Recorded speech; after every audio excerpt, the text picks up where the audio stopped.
So how's this one for a blast from the past? Big Hero 6 turns 10 years old in 2024.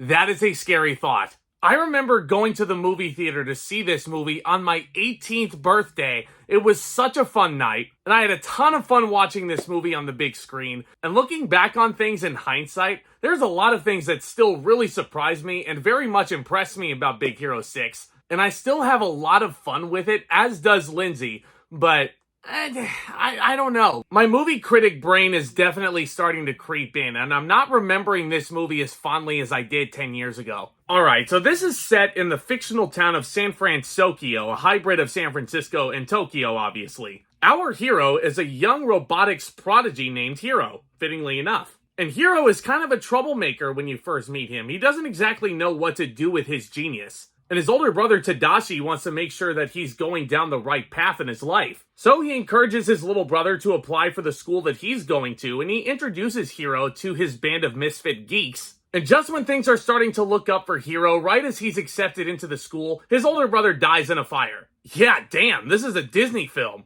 And while Hiro is grieving, he comes across one of Tadashi's old inventions named Baymax. Baymax is pretty much this walking inflatable hospital. Or, as Baymax always says in that monotone voice. Hello, I am Baymax, your personal healthcare companion. And basically when the invention that Hiro presents at the convention for the school in order to get him accepted is taken into the wrong hands, that being a masked villain, he decides to transform Baymax into a fighting machine. And he decides to transform Tadashi's other geek friends, and he gives them powers of their own. And these guys team up together just like the Avengers. Together they form Big Hero 6, and that's your movie.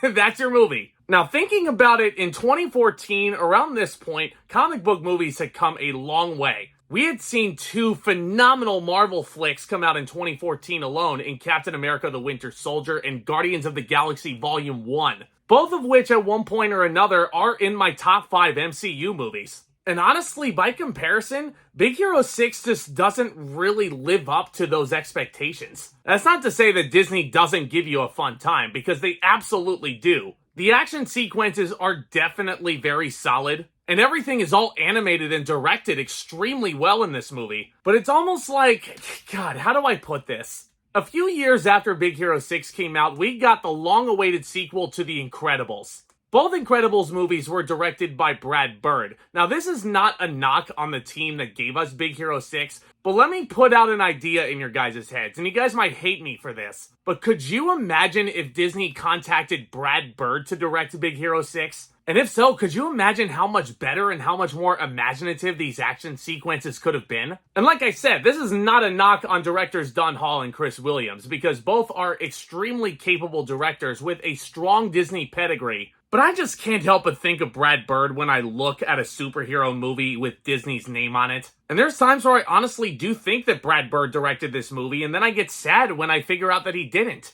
And unfortunately for me, in hindsight, that's not the only thing working against Big Hero 6. The 4 friends that you meet along the way that Hiro has a part of his team, there's nothing really all that spectacular or memorable about them. And again, this is something that would be improved upon in Incredibles 2. All those side characters are definitely memorable. You instantly recognize them. You know what each one is all about. You know exactly what their powers are. And it's not like these characters are animated poorly or even portrayed poorly. You have some solid voice actors in here like Damon Wayans in there. But I don't know, I kind of forgot about these characters until I rewatched the movie. And yeah, let's get to probably one of the most annoying aspects of Big Hero 6 is that it does lean on the 2010s Disney trope of the villain reveal, which again is something that they very precariously leaned on for way too goddamn long. And they have to make it like it's this big surprise, like you don't know who the villain is. And admittedly, even on this rewatch, Lindsay and I were looking at Professors Callahan and Cray standing next to each other,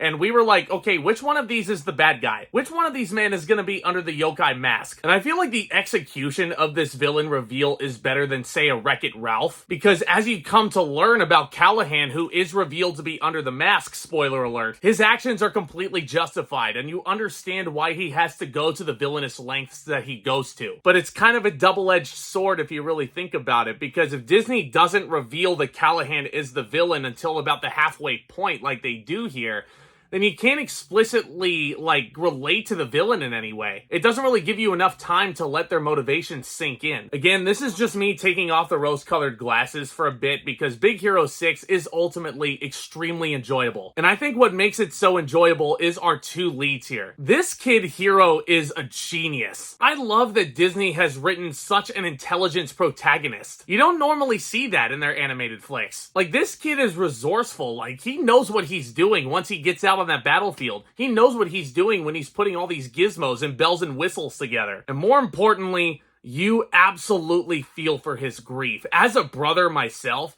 if I were to lose one of my brothers prematurely like Hero does, I would be absolutely devastated. And there's always a point, once you find out that Tadashi has died, there is always a point where I tear up in this movie. Okay, maybe a couple points. Maybe the ending also gets me. But Hero as a main character is 100%, you know, like, I love him. I absolutely adore Hero as a hero, no pun intended. But let's face it, all the advertising is basically showing us Baymax, and that's pretty much the most memorable point of this movie. And it's not hard to see why, because Baymax is probably one of the most endearing animated characters that Disney has ever put out. He's like this gigantic huggable marshmallow, and I love that he delivers all these lines with that one expression on his face. And every time you hear the word ow, Baymax just pops up out of the crate and he is just looking around, looking at his surroundings, making sure he's like, okay, how do I get to my patient? And all of his dialogue is just pitch perfect comedy. It will take me a moment to reinflate. You have fallen. Oh,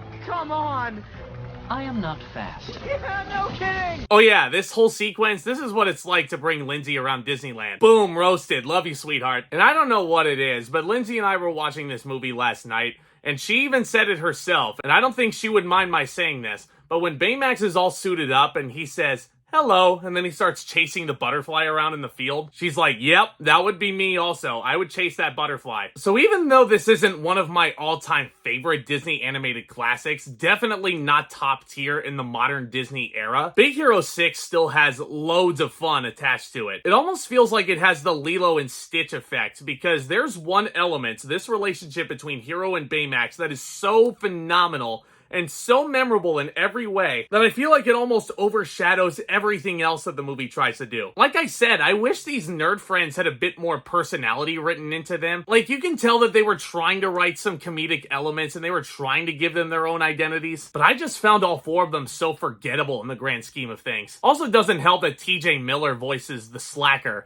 Screw that guy. But I think the way this movie tackles its themes of grief and overcoming grief, the team-oriented atmosphere feels so inspiring, and like I've mentioned, the chemistry between your two leads is so undeniably endearing that you just can't help but smile anytime you watch this movie. And I think if you haven't seen this movie in a while, you should absolutely revisit it at some point soon. I'm gonna give Big Hero 6 a B+.